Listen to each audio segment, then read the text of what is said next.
National President ke National People's Party, but Myntri Rangbah ke Jylla Conrad K Sangma haga sngi baar, ula pynkup burom yo President thymmai jong ke NPP Manipur State Unit Dr Lorho Sfoze, lembat ki MLA ki babat eka kam Nongialam ke Legislature Party, but Chief Whip haga Jylla.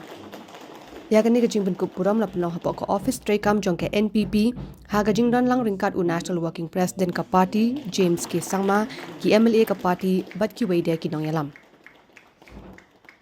Haba ajing kran haga Nongialam u Dr Lorho Sfoze ula pen pa ke jing sngongo ya ki Nongialam ke National People's Party ki bala bit yu uban Shimti yakni ka kam wat hadin ba ke Jylla Manipur ke dan hapdeng ke jingbam shongsuk shongsan namar ke jing yakin at pher jai pen rio.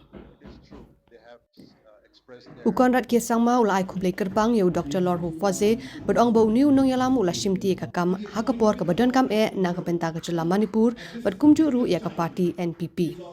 Paramount importance to the National People's Party.